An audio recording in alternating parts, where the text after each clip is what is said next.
Okay, so hello everybody. I hope that your fall semester is going well. And I want to welcome you to today's workshop, which is Owning Your Growth in the Age of AI. I'm Lisa Reichert. I use she, her pronouns. I'm the Career and Professional Development Lead on the People and Organization Development Team within Berkeley People and Culture.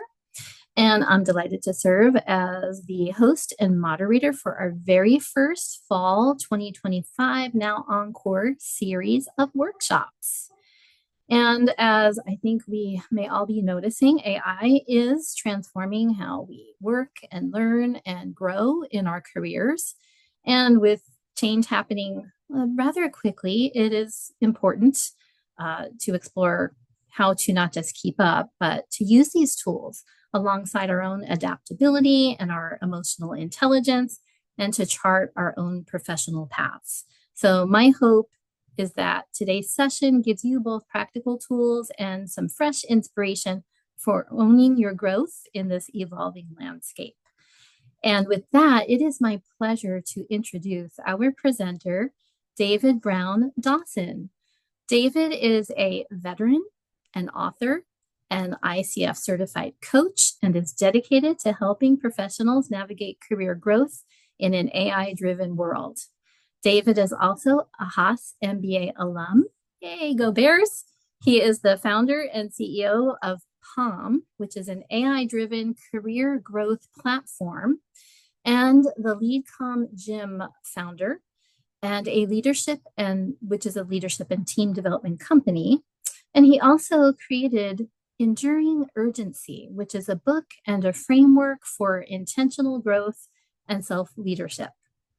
With a background in engineering, leadership, and professional development, David brings a unique ability and a passion to bridge AI, emotional intelligence, and career success. So please welcome David, and the room is all yours. Thank you so much, Lisa. I need to have you introduce me everywhere I go. That's fantastic. First off, it is a pleasure to be here with you today. Lisa, thank you for trusting me with the space. And I thank everybody who's on this call and who's watching this for trusting me with your time. We're gonna dive right into it. I'm gonna share my screen in just a moment, but wanting to really just reflect on the poll real quick and see that kind of across the board, we see some people use it daily, some people use it weekly, some use it occasionally, and some never use it. It looks like for those who do use it, you're using it both for personal and for work. And then it's a range from ChatGPT to BearGPT to Gemini, and a number of other ones. So thank you for filling out that poll. It really does help. It really does help kind of focus our time together. So let me go ahead and share my screen, and we will dive in.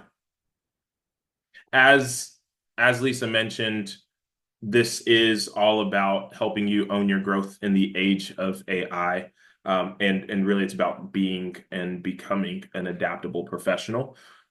As she also mentioned, Palm is the AI-driven platform, growth intelligence platform. LeadCom Gym, which is what you'll see referred to throughout our time together today, is a leadership development platform. And it really the two platforms together allow me to help people actualize human potential and then maximize team performance.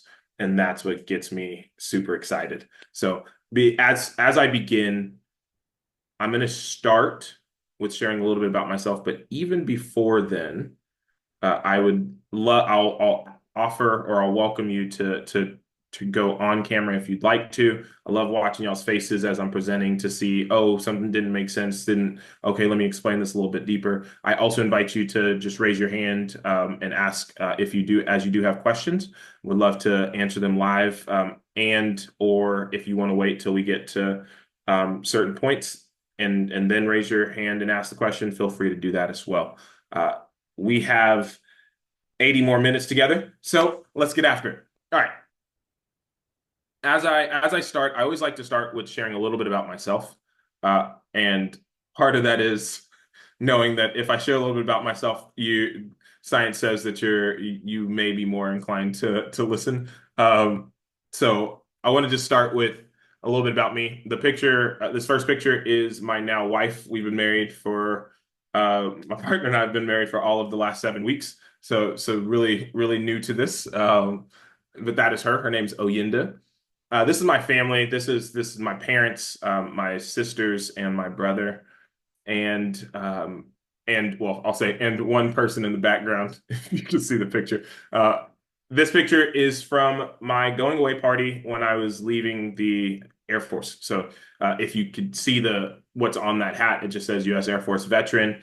And this was from my time in New Jersey, leading multidisciplinary teams to African countries. Couple more pictures, as Lisa mentioned. Yes, I am a Hasi. Go Bears! And then this picture is what today looks like. David as a leadership coach and a founder. And so this is just a quick bit about me. The other thing that I'll say is LeadComm Gym is short for Leadership Communication Gym. The idea being that you can improve your ability to lead and you can improve your ability to communicate by doing a combination of interactive and introspective exercises, which you'll do some of those today. As with any workout, I hope you start seeing the theme LeadComm Gym workout. We have workout norms. So these are really simple. Be all in. This is all about participation. Themes, not names. I know this is recorded, and there may come a point at which we stop, we pause the recording if need be. But really, this is about confidentiality. We want to make sure that as we're growing and learning together, we're walking away with I gained this new piece of information as opposed to so and so said this. Uh, and then the last piece is take expressive risk. Again, we have a short time together today, and I'm hoping we make the most of it. And that's gonna part of it is on me, and part of it is inviting you on this journey as we grow together. Uh, so that's the workout norms. In terms of outcomes, the goal is to be able to leverage AI as a tool for skill building, career planning, and professional networking. We're going to do that. We're going to also learn to develop our emotional intelligence and adaptability quotient to confidently navigate career transition, uh, adapt to workplace changes, and take ownership of our professional narrative.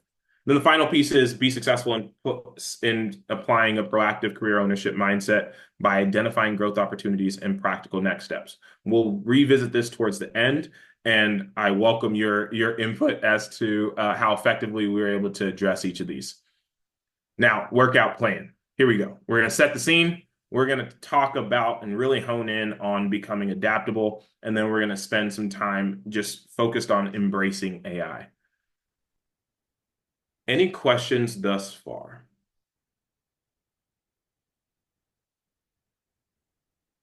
Fantastic. All right.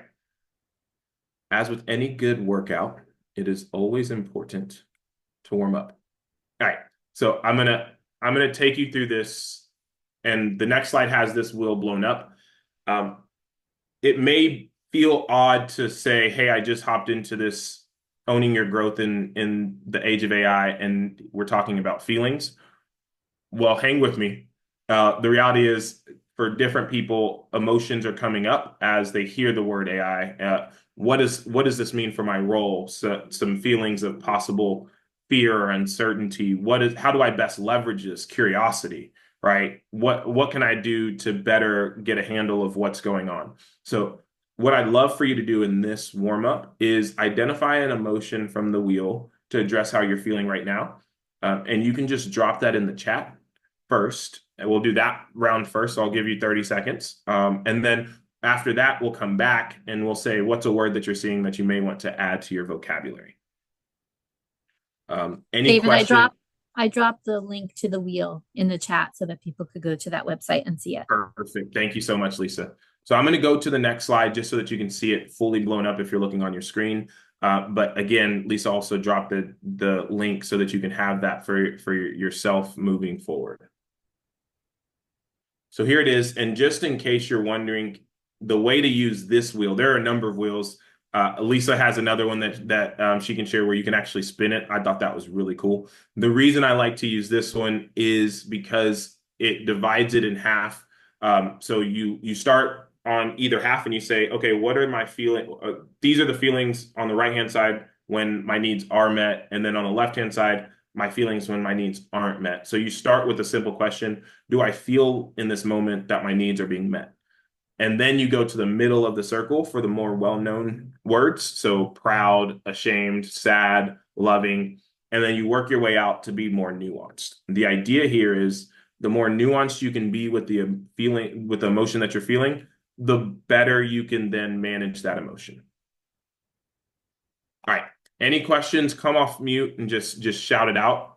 Otherwise, we're gonna take 30 seconds and continue to just drop it in the chat.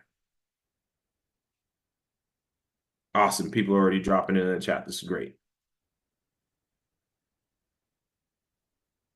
Oh, and I missed these. Oh, thank you for the congratulations for getting married. Appreciate that. All right, so we got optimistic, curious, welcomed, excited, interested, curious, engaged, anxious, apprehensive, optimistic to be learning new skills. Let's go. Engaged, hesitant. Yep.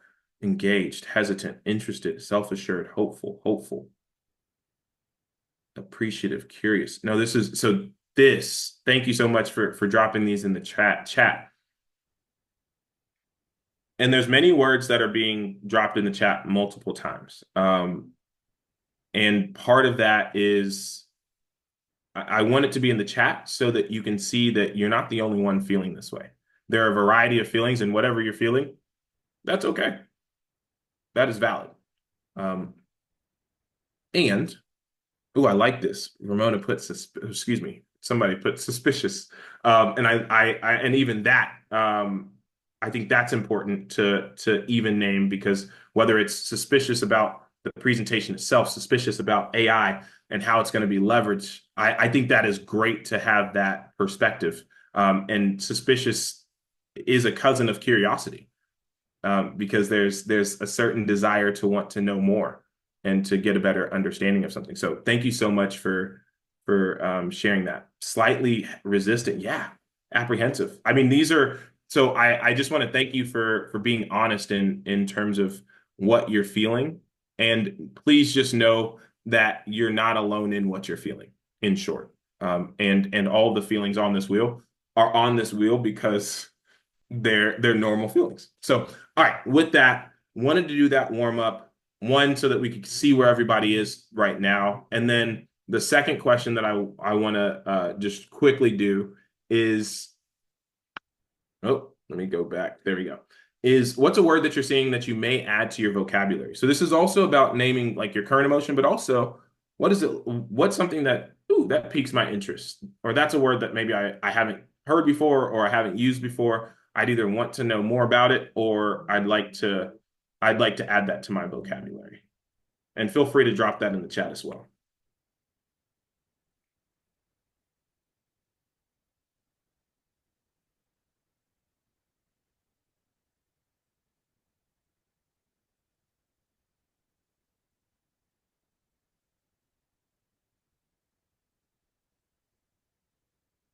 Effectual. Yes, that is that is actually one of my favorite words to feel. So when it does happen, it's like, let's go. This is a great word. Any other ones? I see some people taking some time to look. Yeah. Vulnerable, entranced, engrossed. Let's go. Mesmerized. I like that. Yeah. So these are so again, I love also expanding our vocabulary, because again, the more nuanced we can be with understanding our emotions, but also if we're leaders or as we're leading, the more we can understand the emotions of the people on our team, the better we're able to support them as well. So ooh, reverence, yes. Okay. Comfortable. Awesome. So we're gonna move on. Thank you so much for dropping these in the chat. We're gonna okay, I can't go on with that. Lydia, you put in congruous, and oh my goodness, what a great word. What a fantastic word of essentially like integrity, having what's inside matching what's outside, like yeah, congruent, or having a life that's that's the same and that's in harmony. So thank you so much for naming that one. That's another strong word. All right, let's keep moving forward. So setting the scene, right? So the workout is setting the scene, becoming adaptable, embracing AI. We're going to start by setting the scene, and I like starting here because it's all about perspective. And so I want to start here in terms of the jobs that were around in the 1920s. So we have lamplighters, right? We have switchboard operators, and we have elevator operators, which there are still some elevator operators here and there. But by and large, these are three jobs that were in existence in the early 1900s and are by and large no longer in existence today. And now I want to just kind of look at some roles that weren't in existence 100 years ago and are currently in existence today. So air traffic controller, right? As I say, right, the Wright brothers, with airplanes. Anyway, please excuse some of my goofiness. And I love airplanes, but air traffic controllers weren't really a thing. Wasn't really a profession 100 years ago. Software developers, right? Data scientists, not professions that existed in the same way that they do today 100 years ago. So why start with the 1920s and modern roles? Well, I want to point out one thing, and if you want to screenshot this or take a picture of this, please do. Technology changes the roles, but humans adapt, invent, and create new value. We always have.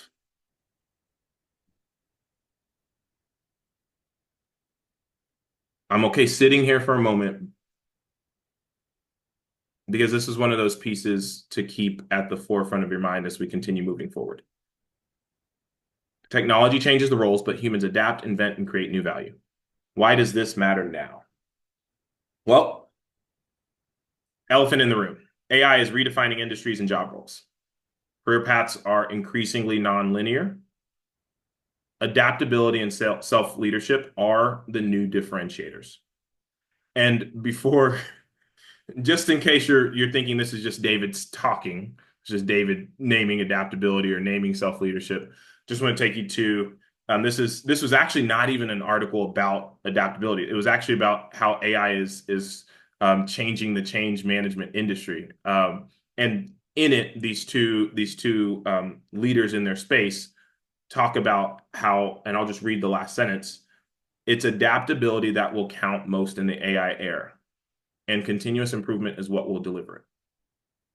But it's not so. So you have other professionals and leaders in their spaces talking about adaptability. You also have LinkedIn. LinkedIn published a list of the top skills that are shaping today's careers. One is AI literacy, two is conflict mitigation, and three is adaptability. AI literacy, conflict mitigation, and adaptability. And I can point to a few other places. So with conflict mitigation, I have this is HBR. They're talking about the conflict intelligent leader. So that we obviously know AI literacy is a top thing, and adaptability is number three in the list of skills that are shaping today's careers. So you can either thank you, Lisa. HBR is Harvard Business Review. I appreciate that. Yes. If I use acronyms, please call me on it. Yes. Okay. And because I don't want to insult anyone's intelligence by saying AI means an artificial intelligence, but like do want to just building blocks, right? We want to, and so thank you for that, Lisa. So LinkedIn, leaders in their fields, and David are all talking about adaptability and being an adaptable professional. What does adaptable mean? What does it mean to be adaptable? In short, able to adjust to new conditions. And if we start backwards, yes, new conditions are happening right now. We're living through new conditions. And so the question is, are we able to adjust to not just survive, but adjust in order to thrive and endure the new conditions? My belief is yes, we can. It takes effort, though. And that's why I do believe that adaptability and self-leadership do go hand in hand. Because if you're waiting for your manager or HR or a senior leader to tell you exactly what you need to do, they're figuring it out as well. Let me just just be direct. They're figuring out how AI is going to shape their role or their team. And so there, as we're all figuring it out, the better you can lead yourself and then position yourself to be of value to your leaders and your leaders, the more indispensable you will make yourself. And that's what gets me so excited. So the next question is, how do you become adaptable? Did anybody have that question? Yeah. Okay. I saw a slight head nod on a few people. So awesome. Okay, so that's what this next section is all about. It's all about becoming adaptable. And I want to pause before diving into this to see if there are any questions thus far as we've been setting the scene before going into this next section. Feel free to drop it in the chat or come off mute and just ask away.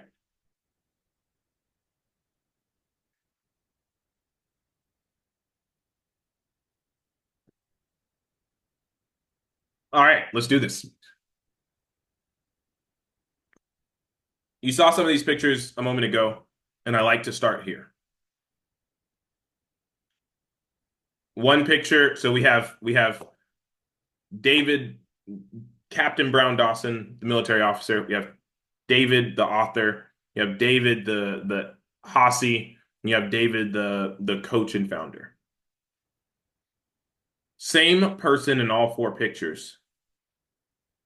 What I was doing in each of those was the thing that was different.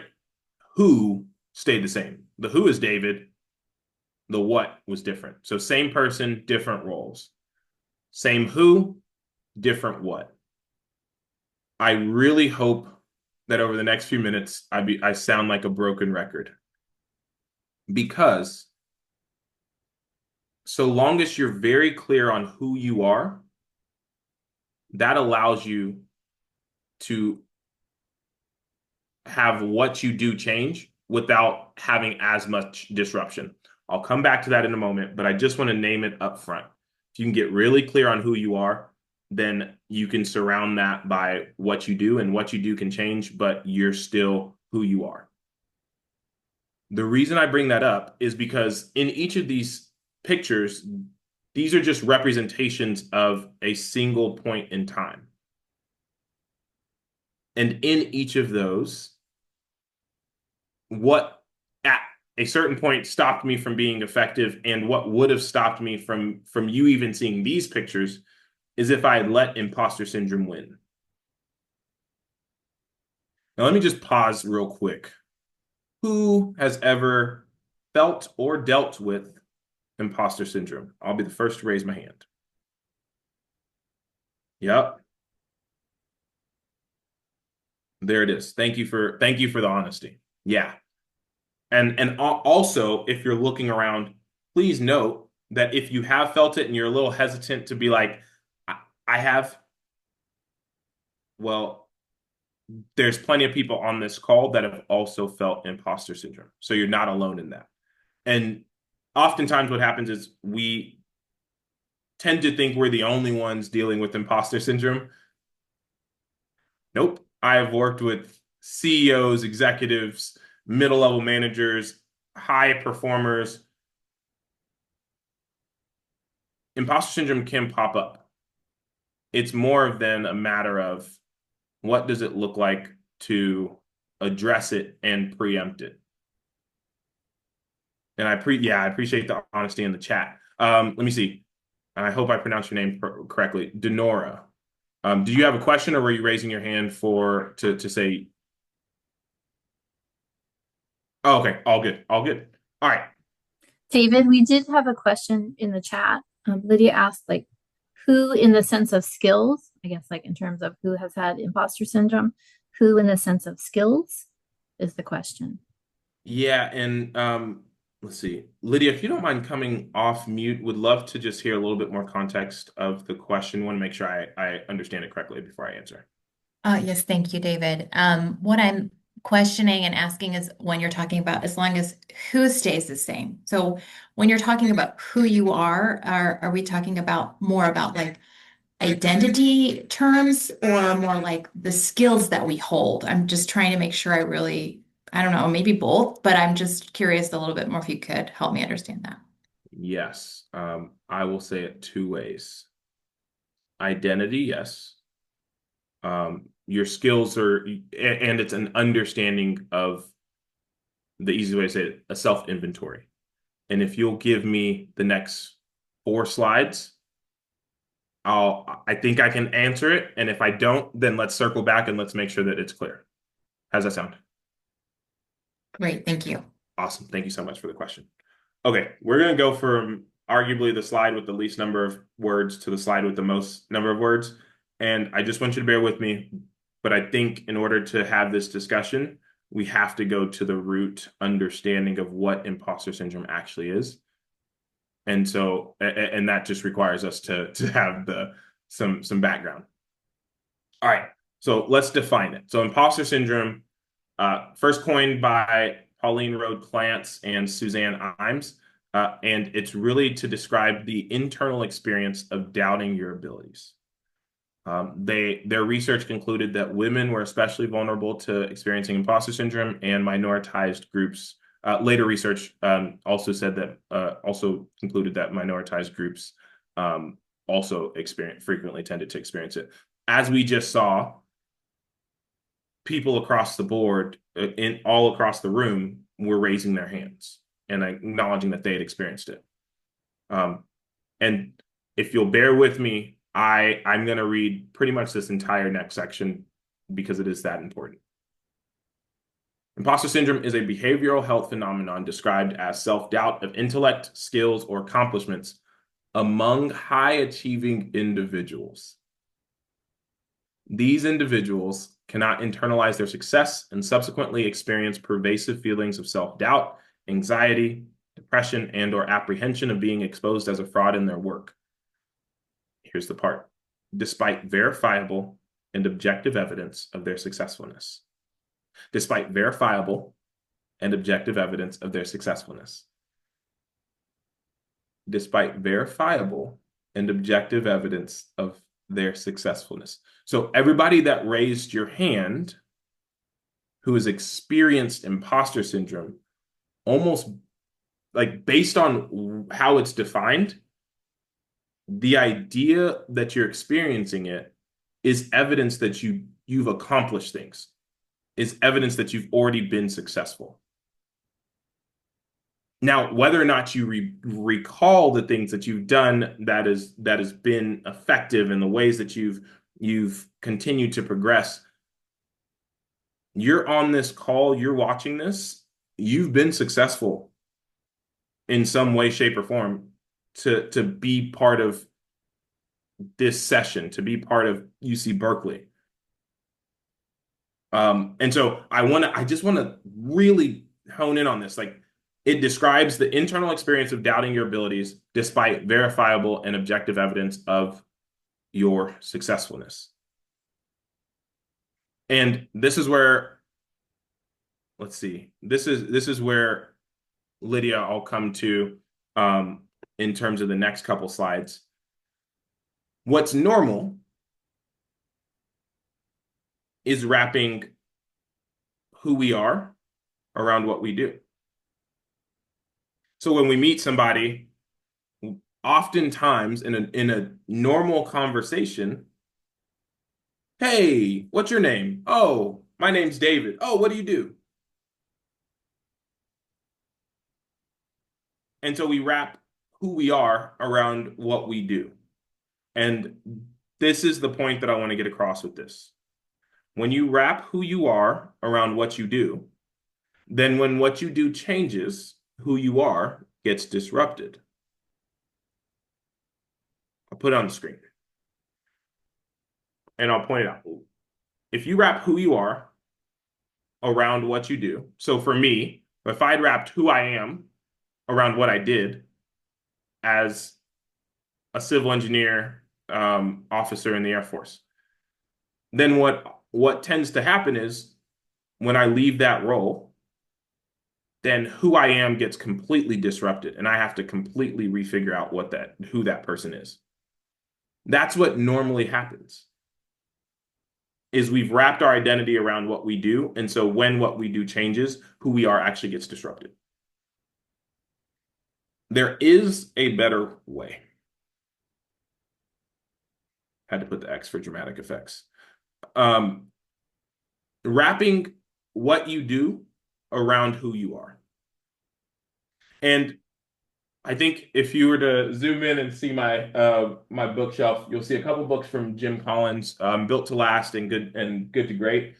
He's an author, and one of the ideas that he had around enduring businesses that I think is applicable to us as professionals is this idea of preserving the core and stimulating progress. And what he meant by that was, how I interpreted that was, hey, preserve the core of who your business or what your business does and who your business is. Excuse me, let me be more accurate. Preserve the core values and the core of who your business is, but do experiments and test and stimulate progress so that you're able to keep up with the needs of your clients and customers and also where the markets are going. Bringing that into the lens of us as professionals, the idea is get really clear on who you are. And as you get really clear on who you are and what that means, and we'll go into this in a moment, but what I mean by that is getting clear on who you are as a person, who you are as a professional, your abilities, your ideas, your opportunities, your skill sets. The clearer you can get on those, that will allow you to walk into different situations with one, a growth mindset, but two, the ability to say, hey, I know who I am. I know how I can apply my skills in this new environment. All right. I'm going to go through this next slide and then I will pause to see. I'll come back to you, Lydia, and just pause to see if there are any additional questions. This is one of my favorite slides just because I like slides that build. And because of what's on it. Okay, so on one side we have superiority and arrogance, and on the other side we have inferiority and inadequacy. The inferiority and inadequacy is where you get this idea of imposter syndrome comes in. So this fear of someone finding you out. I'm an imposter, and it's only a matter of time before they recognize that I don't belong here. Oh no, what's going to happen? That's coming from a place of inferiority and inadequacy. And quite candidly, it's delusions of insignificance, quite frankly. Whereas superiority or arrogance is you need other people to be smaller. You need other people. You need to be able to say, "Oh, I'm better than so and so," or "I'm superior to." That's the root of the word superiority. And there's delusions of grandeur there. There's the third option, and I really wish I had come up with this word myself, but I didn't. This word, I first heard it from Carolyn McHugh. She has a TED Talk called "The Art of Being Yourself," and we'll actually watch a 3-minute clip of that in just a moment. So interiority, or this idea of accurate self-perception, is non-comparative. So it's not really looking out of, oh, I'm an imposter, somebody's gonna find me out, or oh, I'm better than other people. It's more about focusing on the abilities, the ideas, opportunities you have, and then how you can use those in service of other people. So this idea of humility being not thinking less of yourself, but thinking of yourself less. my question to you, and don't worry, I'll go first. Where are you on this scale? And I'll just say, for me, if I'm not conscious of my actions, if I'm not conscious of how I'm moving, I tend to lean this way. If I don't consciously remind myself of, no, I have these skills, I have these abilities, I have these loves, wants, and fears, then I can drift into this inferiority or inadequacy place.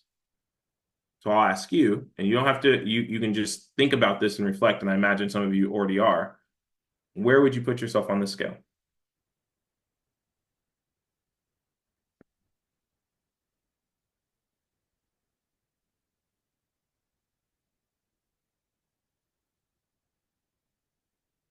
All right. Yeah. I just want to give you the goal is to be in this range. And it's not that you do work one time. And yeah, thanks, Chelsea. Yeah. Like the idea isn't that you come to a session like this and then automatically you're here and you're there for the next decade. No. It's the same as if you're gonna train for a marathon. You could have run a marathon 5 years ago, but or today you could run a marathon. If you don't train or do anything like that for the next 5 years, your body will not be the same. And the same thing comes when it comes to leadership and communication and interiority. If you do the work today, great. But this is work that you're going to have to continue to do to not just become, but continue to be adaptable. Denora, go ahead. Yeah, thanks. Can you say more about humility as thinking of yourself less? Yeah, absolutely. Thank you for that question. I love this. So the idea is to clarify. Sometimes we say, "Oh, I'm just being humble," and it's almost looking down on ourselves, like, "Oh, I don't want to come across as arrogant, so I'm gonna instead of being over here, I'm gonna go all the way over here because out of humility." And I would offer that humility is not inadequacy or inferiority, although sometimes in our society it can come across that way. Yes, thank you, Lydia. The idea is actually, hey, let's not focus on thinking less of ourselves. Let's just think of ourselves less, meaning let's focus on how we can use the abilities, the ideas, the opportunities that we have in service of other people. Now, that could be in your current role. That could be in a volunteer opportunity. That could be in a side hustle. It doesn't mean that you're not being compensated for it. It just means that you're using what you have in service of other people, as opposed to constantly thinking, oh, I shouldn't use my skills, or I don't want to make anybody feel bad by showing up as the best version of myself. And there's a quote that I won't bore you with, but Merriam-Williamson, I think, our deepest fear is not that we are inadequate. Our deepest fear is that we are powerful beyond measure. Man, it is our light, not our darkness.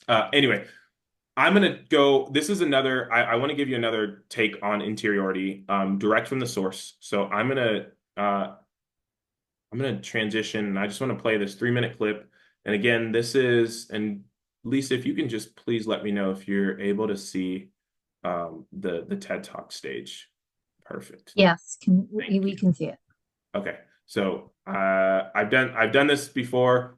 If there's a commercial break, I apologize in advance, but it's about 3-minute clip, and you're hearing directly from Carolyn McHugh about interiority, and then she'll set up the video that you'll see inside of this. AI. You're very familiar with the superiority complex. If you have a superiority complex, you pretty much think you're the most important person in the room. If you've got an inferiority complex, you suffer from an over-modest self-regard. Now, these are both signs of a fragile ego.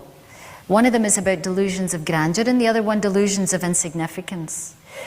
There's a third way of being in the world. And I call it interiority. This is one of my made-up words. So the word interiority describes a particular disposition. And there's two reasons it might be useful to you. Number one, it's completely uncomparative. If you have a superiority complex or an inferiority complex, you need other people around. For a superiority complex, you need other people to be smaller. For an inferiority complex, you need to suffer from the I'm going to be found out syndrome, so somebody needs to find you out. Interiority is entirely unrelative. So to operate from this position of interiority, it's like a perceptual vantage point. It's a sensibility. It's an orientation. And it's the only place in your life, you have no competition. Try and find a comparison to yourself and you'll draw a blank. So I could talk to you about interiority till my tongue bleeds, or I could just show you what it looks like. So I want to introduce you to a woman called Jill Scott. You might have her on your iTunes playlist. But Jill's a singer and she's just about to go on stage and perform. And in case you missed the question, there's a French filmmaker who's filming her. She's going on stage after Erykah Badu. And he says to her, are you nervous, going on after Erykah? And I want you to listen to what she says. Guess which student has a better chance of getting into an Ivy League school? First, take a look at Zach. He's valedictorian. That chick right there has definitely led the way for me and a lot of other sisters. I appreciate it. Are you nervous you're going to perform after her? Just trying to get your feelings. Have you ever seen me perform? I am the Lady Jill Scott. I am a poet and a singer and a lot of other things. We all have our own thing. That's the magic. That everybody comes with their own sense of strength and their own queendom. Mine could never compare to hers and hers could never compare to mine. See, you didn't even know you had a queendom. That's what it looks like. When you figure out how to be yourself, it's an incredibly liberating, untragic way to go through life. So you don't develop an identity that's predicated on being a patchwork personality. You're not a composite, an amalgam of all your experience and influences. You're not just somebody's boss or somebody's mum or anybody's anything. You're yourself. All right. Would love to hear anybody come off mute real quick, or just drop in the chat what you thought of that. What stands out as you watch that video?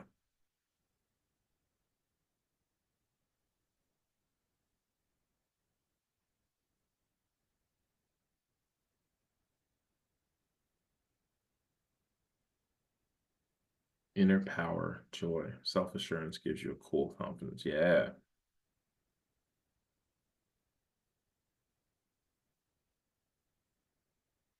She didn't compare herself.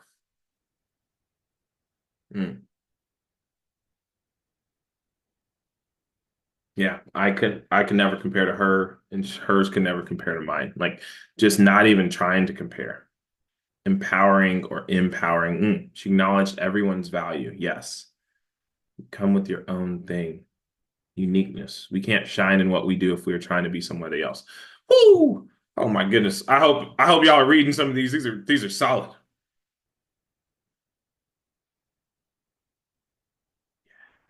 Oh my goodness. So good. Thank you so much for sharing these.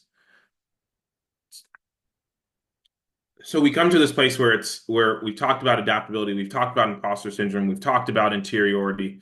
And so now it's like, okay, well, yeah, it sounds good. Jill Scott makes a really good point. Carolyn McHugh makes a really good point. Yeah, I want interiority. How do I do it? How do I build that interiority? And the approach that I recommend, and the one that I use with the people that I work with, is by asking what's in your garden. And this takes the form, and this is again getting after, and Lydia, feel free to come off mute if we haven't yet, or anybody can come off mute and kind of ask a follow-up question as we go through this slide. But really, we start with what ideas, what opportunities, what abilities do you have? If you are on this call, if you're on this session, you have abilities, you have ideas, and you have opportunities, even if they're in seed form. You do.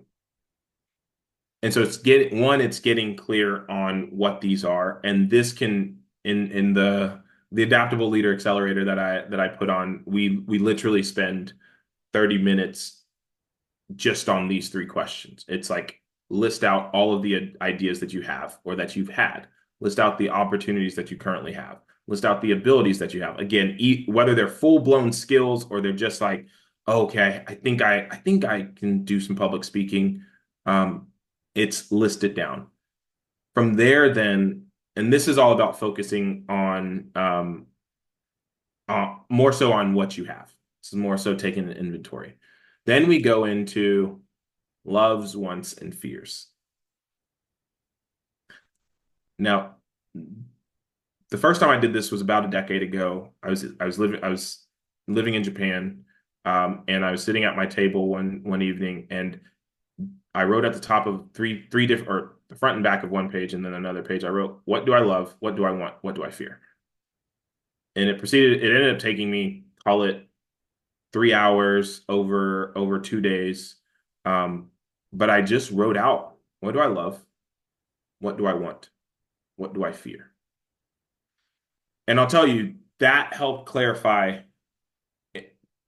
what I was about and what was important to me in a way that is still true to this day. Have some of the things changed? Sure. But some of those fears are still there. And it's helpful to understand what's driving you, like why are you doing what you do. And then the last piece is vision, values, and standards. So what is my vision? What do I value and what are my values? I read that. I read that both ways. And then what are the standards that I have? And so this is about what's in your garden. Question for y'all, and you can just drop it in the chat. When you think about a garden, what else do you think of? So in addition to seeds or flowers or fruit, what do you think of? Growth, nurturing, nutrients, care. Whew. Potential, sunlight, schedule. What makes me happy? Yeah. Yeah, okay. If you were following along as people were dropping stuff in the chat, you'll notice that I did actually skip one that was written, that was somebody dropped in there. Man, Ramona dropped weeds. Yeah. If we're not aware of the weeds in our garden, they can undermine and quite candidly choke out some of the fruit and some of the roots of the seeds and the things that we're growing. And what are some of those weeds?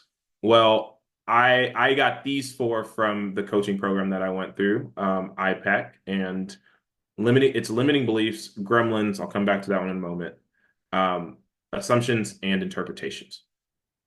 And in short, the gremlins are those thoughts that go along with, honestly, imposter syndrome. The I'm not good enough, or what will people think? Questions that may in a past time have kept you safe, but today are no longer serving a purpose and are choking out some of the things that you love, things that you want, your vision, your values. And so it's important to be aware of these things. I'm going to pause here because I know that was a lot that I just threw at you, but like, if you can spend, and this isn't something that you do in like 30 minutes. I kid you not. This is an exercise that when I do this is like a half-day thing, like when we unpack all of the different pieces to this. And so, but I want to just pause here in case there are any clarification questions in terms of how to go, what any of the words mean or what it entails or anything like that.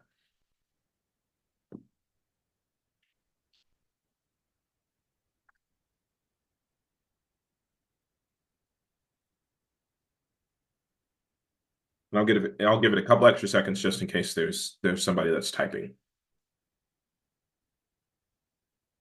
What's the difference between gremlins and limiting beliefs? Great question. And I missed who asked that, but thank you for asking the question. The difference, so limiting beliefs is something that basically I'm thinking that, what's the easiest way to say this? Oh, there we go. Here's one. I'm not even gonna try to add value to UC Berkeley professionals because they would never open up a space for a veteran, or they would never open up a space for an African American man. Like they would just never like, and so I just don't even apply, or I don't even submit because I have that limiting belief. Whereas a gremlin is more, I think, a little bit more aggressive, has more energy, and that is nobody cares what you have to think. Why would you even waste your time? It's a little bit more aggressive in terms of the energy that comes across. And so that's how I would differentiate. Limiting beliefs may just be something that could be uprooted a little simply, a little bit more with a little bit less effort, because somebody could just say, no, we're accepting. Yeah, we would love to hear from a veteran. And then boom, oh, that limiting belief is dissolved. Whereas the gremlins are the ones that you may not tell anybody about the thoughts that you have in your head. Or you may only tell the people closest to you, or you may not even tell them.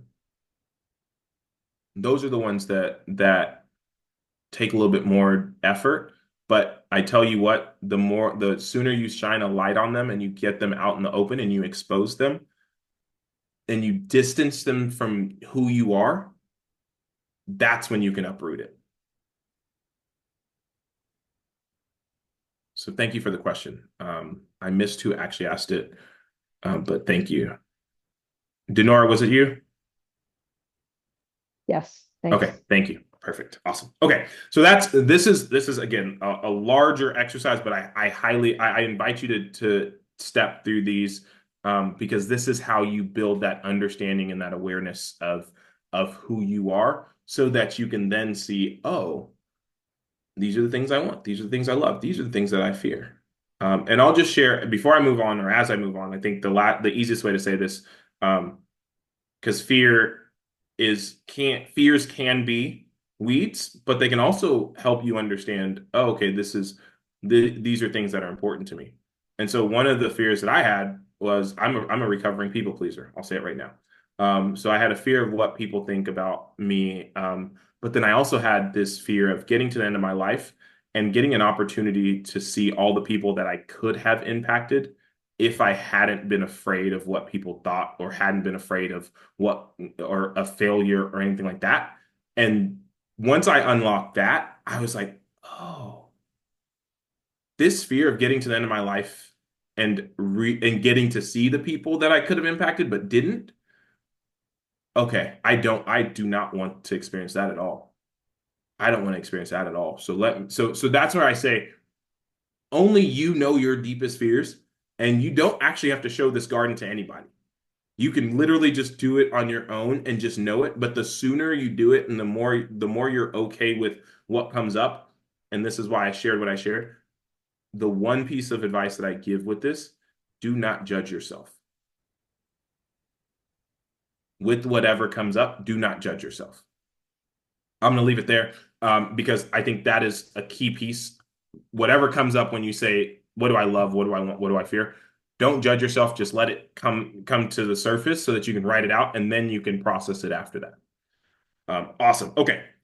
Woo! All right. So we have what's in your garden. I'm just going to briefly touch on this one because these are just some additional tools that you can use. If you were to zoom in on this picture, let me take a step back. Interiority requires reflection. If you were to zoom in on this picture, you would see some of the major milestones in my life. And that's what this is from when I was born to, call it 2023 was when I think I first did this exercise. And so it has, elementary school, high school, it has, it just has so many moments. And so from this, you could do this for your life, you could do this for your career, and from this, you can start to pull out stories. You can start to pull out, hey, what are the stories that have shaped me? And then you can start to expand on those stories and share them with people, or get them ready for your personal or your professional portfolio, so that you can better articulate the things that you've experienced, the work that you've done, the value that you've added. So this is another one that takes some time, but once you do it, like I could tell you a story based on each of these. If you were to zoom in, this says Walmart. I could tell you a story about when I was working at Walmart during my freshman year, while also dual majoring in civil engineering and architecture. Yeah. So anyway, these are all stories that you can pull from. All right, this is another tool that I like to use, and this is simply put the Own Your Growth Cycle, and it's really identifying opportunities, challenges, skill gaps, acting on those. So like taking intentional high impact steps, evaluating how that went, like what did I learn, what are the results, and then adjusting your strategy and figuring out and moving forward, and then identifying, again, taking time to say, okay, now did I address that skill gap, or is there still a gap? Okay, it's a little bit closer. All right, let me work through this cycle again. So this will help you continue to build a momentum. All right. Quick question: who's heard of STAR?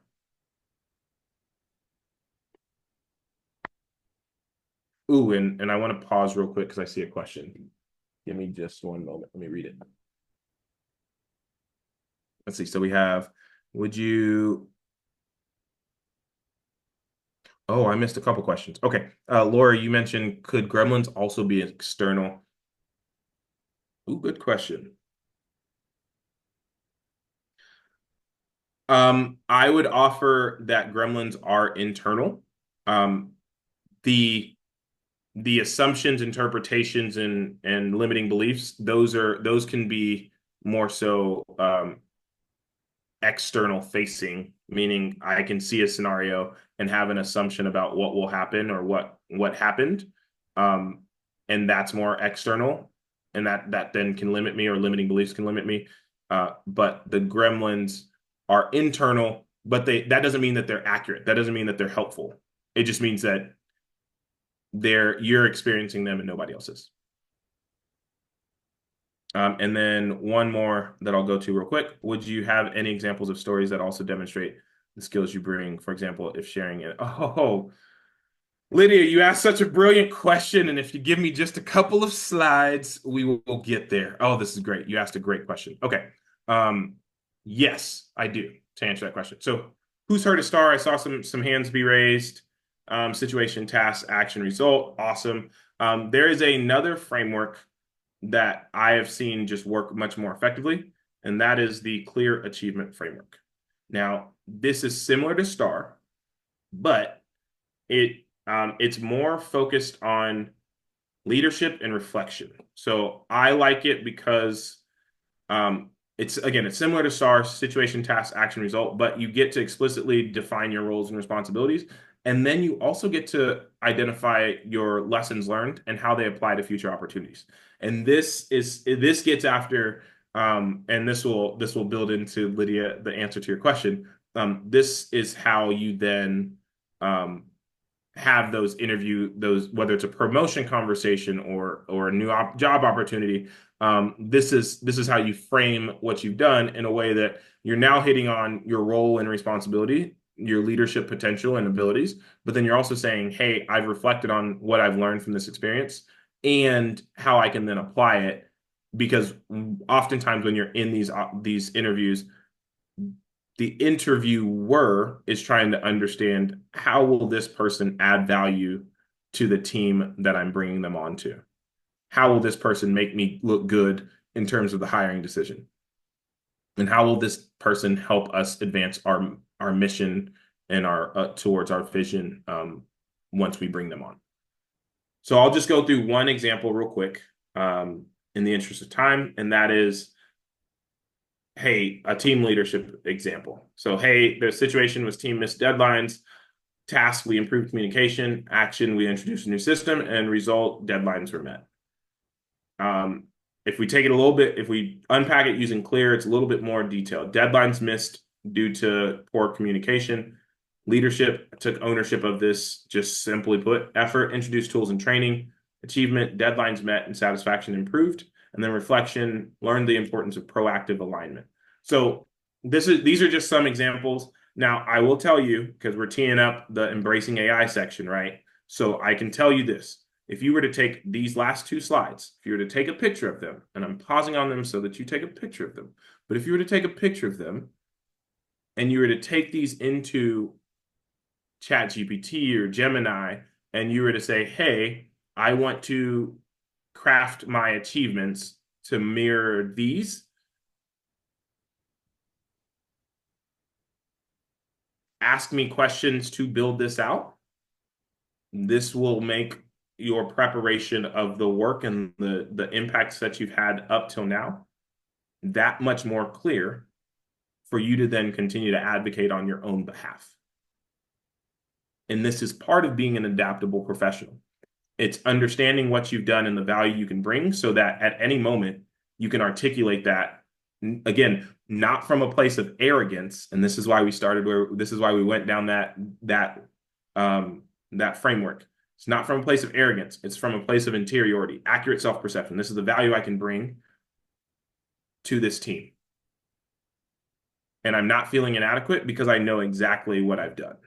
I've done the work to understand exactly what value I can bring. It takes time, but it's well worth it. So that's that. Now, embracing AI. We're going to dive into this in the time that we have left, and I love this. And feel free to come off mute and just as we jam through some of these pieces, it's going to be a lot of fun. Couple quick notes. AI prompting is leadership in action. Poor input equals poor output. If you contextualize your input in the same way that if you're talking to a human, if you're leading a team and you give them more context, they're more likely to produce something more useful and well-reasoned. And then great prompting requires adaptability, self-leadership, and effective communication. Just want to give you these as we dive into this, actually using a couple tools. I'll do this one relatively quickly. A poor prompt is, how do I handle conflict at work? Let me say this. These are all relative. So prompting it and test, and just by nature of asking the question, you're doing more work. And so that's a good thing. But relative to the other two that you'll see, this is a very basic prompt. So how do I handle conflict at work? Better prompt. I'm a new manager with a 6-person team. 2 members disagree. One wants speed, one wants quality. How should I handle this? A little bit better. Now, the last one that we'll look at. As a new manager, I'm balancing a deadline versus quality conflict between 2 members. I value psychological safety. Can you give me 1, a step-by-step resolution, 2, phrases I can use, and 3, ways to turn this into a learning moment? And I'm telling you, this is what's generated, again, leveraging AI, giving it the context that you need. You can go really deep with this, but this is a simple framework just for conflict. This is a conflict management piece. And the reason I brought this up, the 3 most important: AI literacy, conflict resolution, and adaptability. These are all connected. You can leverage your AI literacy to help you manage conflict, and it helps you be more adaptable as a leader. You can be the person that your team needs. All right. I'm going to skip over. We're going to actually just go straight into, this is an example, but I'll show you exactly what it is in just a moment. So let me switch my screens to go to, there we go. Actually, and while I'm doing this, if there are any questions, feel free to just pop off mute and ask while I get set up with this next piece. Let's see. Not that one. However, here we go. Okay, perfect. Just confirming, you can still see my screen, Career Dreamer, correct? Perfect. Awesome. Yes. Okay.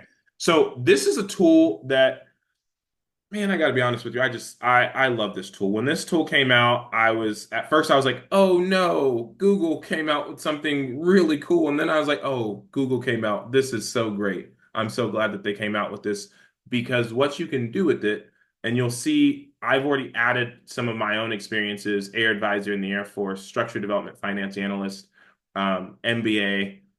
And what it does as you add this, so we'll click on this and we'll say, what's something else that I did?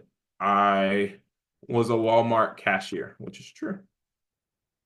So it's this simple. It's really, you do this. You can also so I put Walmart, but I may have to put it twice. So it generates insights based on the career or the things that you've done, and then it allows you to go through and select. Now, this is completely free. It's part of Google's Grow. It's something that they're experiment. As you can see, it's Google's lab. It's from Google Labs. It's an experiment. I love it because when you talk about taking ownership of your career, this is free. This isn't something that you have to pay anybody for. You can just go in right now, today, and you can start playing with it. And what I would offer is the more intentional you are with building out clear, like building out your achievements using the clear framework, the more context a system like this has to then dial in the recommendations it gives you. So I could say, yes, I operated a cash register. I scanned items. Yes, I did this. I bagged. Yes, I did this. So I can click through and step through all of those. What I'll do in the interest of time is I'll show you just based on what I've put in previously, just from Air Advisor and Structured Development Finance, it created a career identity statement, meaning the AI generated, I'm going to try to be as articulate as possible. The AI generated a career identity statement that I could use in an interview, that I could use to just make sure that I'm communicating what I've done or the value that I'm bringing. But then this is where I think it's really cool. This explore paths. So I put in just a couple of the things that I've done, and from it, you can see all of the different possibilities. So it's pulling from the Bureau of Labor Statistics. It's generating these both from real data and from using artificial intelligence. And well, maybe I need to talk to people at Berkeley. It says I could be a business professor. But I just think this is really cool because it's exactly what they're saying. It's a career dreamer. You get to dream about what your career can be based on the skills that you have today. And I think that's a beautiful thing in this time of AI because it means that you don't have to just be limited to, again, when we're talking about limiting beliefs, oh no, there's only one job or one thing I can ever do. No, there are plenty of things that you can do. And this allows you to start just dreaming about it. And you can hone it and you can then say, hey, okay. I wonder operations analyst. I wonder if there's something like that in the Berkeley ecosystem. Let me now use Bear GPT, or let me talk to my manager and see if there's something. This sounds interesting as I click in and I read a little bit more. Huh. Okay, maybe this is something that I want to do. Or business intelligence architect. I wanted to start here because I think that it's important to understand. Somebody early on put the word optimistic in here. And I do think that while there will be jobs will change, transform, other jobs will be created, it's also great to see what's possible. And so I want to pause here in case anybody has any questions on this platform. And again, there are plenty of other tools, but I want to name this one because it's free, two because if you trust Google for Gmail or other things, then here's a tool that is free and that you can experiment with. I'll pause in case there's any questions.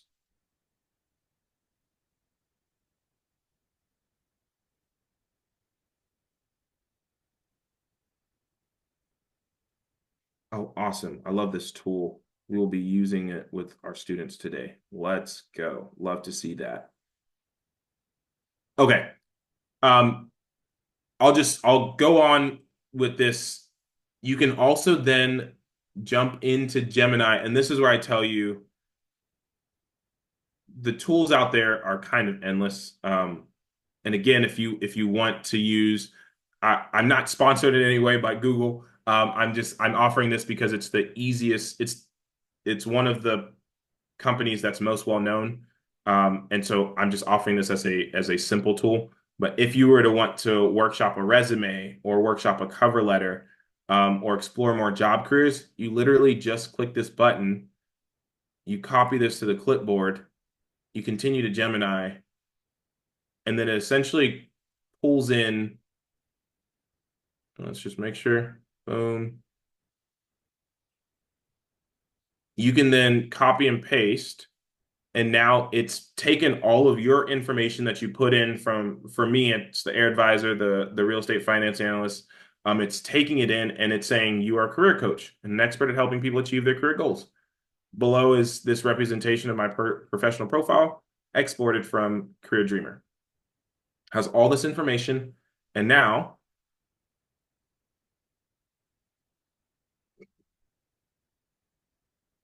it gives me options of things that I can do.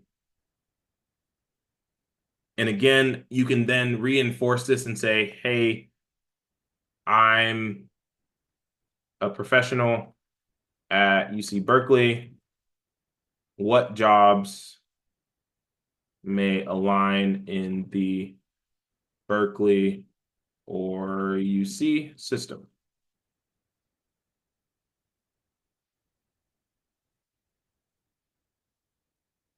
So this is when I talk about it makes it so that yes, you have to do the work up front of what have I done in the past and what are the jobs and roles that I've had. But a tool between Career Dreamer and Gemini, you can get some insights into program or project manager in research administration, gives me why I'm a good fit, bridging the gap, what would I need? Company example, career coach or advisor for students and alumni. Lisa, I might have to talk to you about this. Look at this. It's saying I could do it. But these are the things I share this, and I love this because it allows you. I promise you, I didn't do this. I didn't train it to say this, but your journey demonstrates adaptability and strategic thinking in career transitions. These are the things that it's really fascinating to see yourself through a third party lens. And some of the work that I've done as a career coach is just offer people a third party vantage point of the work that they've done. And it is fascinating to see what happens when you get out of your own way and you let a third party platform show you how it sees the work that you've done. Because oftentimes we are our own worst critics. Going back to what's in your garden. Again, I can show you all the AI tools, but I really do think and believe that part of this journey in becoming an adaptable professional is more of the soft skill side and honestly more of what's in your garden and understanding that, because the better you're able to understand what's holding you back, the more you can then address those and step confidently into the future. All right. So those are two tools. I think the last one that I'll kind of land on and then just open it up for some questions is, no, why not? Let me see if I can find it real quick. We are going to look at just giving you a quick look into the Palm platform. And so I want to do this because the final piece of this is right sizing your view of yourself. And so and the specific thing that I'll show you, and there's goals and achievements and all that fun stuff, but for the sake of our time here, I think it's really important to step out of your own way. And sometimes it's helpful to get feedback from other people. And so, yes, you may have your annual or biannual reviews, but that may just be with your manager. if you could also get feedback or perspectives from the people that you work closest with, that offers tremendous value as well. And so I just created this one today, and I'll end up sending a separate one to Lisa. But it's simple. I'd love your perspective on how my Owning Your Growth in the Age of AI presentation went. And I can create that in just a moment. Like all I did was change this. That's what I put in here. And then I put in an email address, added the date, and it sent it out. So this tool then allows you to collect all the feedback. It allows you to track all your achievements in that clear framework that we talked about. It allows you to set goals, and then it allows you to essentially, it gives you steps to continue moving towards those goals. So I want to show you that as well, because this is meant to be like your career portfolio, something that you can have over the next decade and really help you move in the way that wherever your career takes you. So here, these were just a few, and let me just pull back my slide deck as we conclude. All right. David, we did have a question about AI. Is it possible to abuse AI? Yes. I'll elaborate. Yes, it is. I was talking to my technical co-founder yesterday. His name's Gandhi. And he said, one of the things he said, I was like, I'm doing this presentation. Any last minute thoughts that I could share? He said, I'd highly recommend that people get really good at what they do. That way, when it comes to AI, they can focus on leveraging it to just enhance what they do.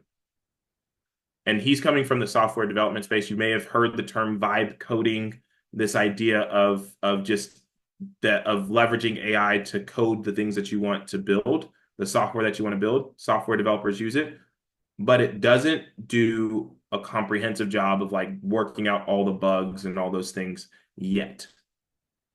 And so, and what he was getting at is, hey, as a software engineer, I can use this tool and it helps me move really fast, but I also I know what it can and can't do. And so I can then bridge the gap and make sure that I'm moving forward effectively. But if you're not good at what you do, or you're not aware of the things of different pieces, then you're going to try to use AI, and you're going to see a whole bunch of M dashes. You're going to see a whole bunch, like in the sentences that you're reading. You're going to see people are going to know that you're using it without the critical eye of the problem solving or the additional communication. So yes, that's the more extended answer. Yes, I do believe it can be abused, but I think that if you're intentional about how you use it, it can augment and accelerate the work that you do. Thank you for that question. That's awesome. Oh, I love this. Wanted to revisit an earlier slide. Technology changes the roles, but humans adapt, invent, and create new value. Technology changes the roles, but humans adapt, invent, and create new value. I hope I sound like a broken record in talking about, hey, know what's in your garden. Please know what's in your garden. You can adapt. I am bullish on adaptability because I recognize, and it's not just me recognizing it, as you saw at the beginning of this presentation, it is industry experts that are recognizing that in order to maximize AI, as AI continues to become more prominent, we're going to have to be able to adapt to how the landscape is changing. And with that, then what does it look like to adapt, as we talked about? Oh, okay. Let me see. Yeah, actually, Laura, here, I'll do you one better, hopefully. Let's see if this will help you out. There is actually I think it's, yeah, let me just go forward. On this next slide, this will take you to ownyourgrowth.ai. If you go to resources, you can get a spreadsheet that literally has those two screens in it. The clear framework and the examples.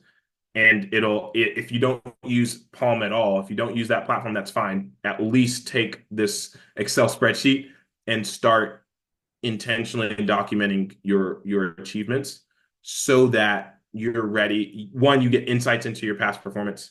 And two, you're able to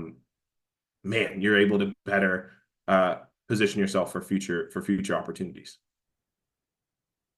Awesome. Okay. So here's a moment of truth, right? Be able to leverage AI as a tool. Learn to develop your emotional intelligence and adaptability. Be successful in applying proactive career ownership mindset. I'm coming to y'all.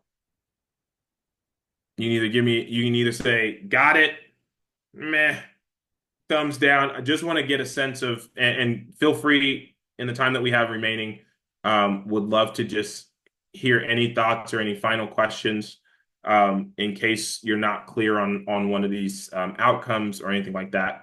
So I'll pause for just a moment in case somebody wants to come off mute.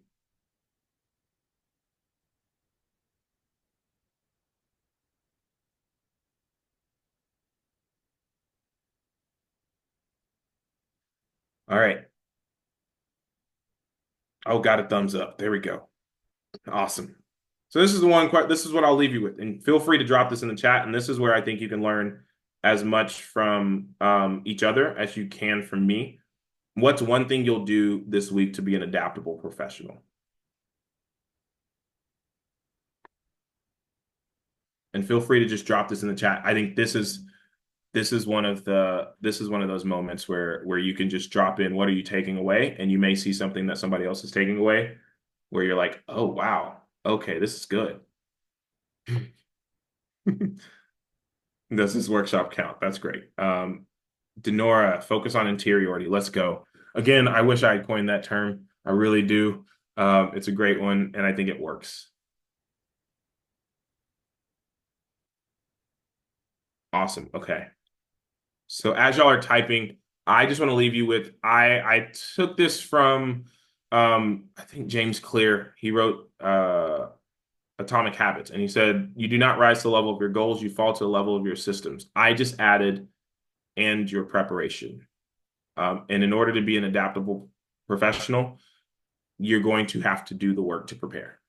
And please do not, and I say this with the utmost respect for leaders, the better you're able to lead yourself and adapt and do the things you need to grow, that positions you to solve not just the things that your team's facing, but the things that your leaders are facing. And in doing that, you make yourself indispensable. So please do the work to prepare. And then from there, would love to connect with everybody. I'll leave my, I think I have a way to, one final slide. Owning your growth requires adaptability, self-leadership, effective communication. I think I hit on those enough. And these are ways to reach me. I'm on LinkedIn, I'm on Instagram. If you want to learn more about the Adaptable Leader Accelerator, feel free to reach out to me. LeadCom Jim, and then Palm at ownyourgrowth.ai. Thank you so much, Lisa, for trusting me. Thank you for sharing the last hour and a half with me. Thanks for taking your time, and look forward to staying connected with all of you. David, thank you so much for sharing your time and expertise, but just such great frameworks, examples, stories, the demonstration. Really appreciate your time and your expertise, and you're getting lots of positive comments and appreciation in the chat. So thank you all for being here, and I hope that that you do leverage this great information to continue to take ownership of your career. We would love your feedback. I put the evaluation link in the chat. I will follow up in an email, and I'll send a link to the slide deck, some of the other resources that were shared, the Feelings Wheel, the Career Dreamer link, and some other follow-up resources to support you with your career planning. So we can stay here for another minute or two if anybody does have any questions. Otherwise, have a wonderful afternoon, everybody. Take care.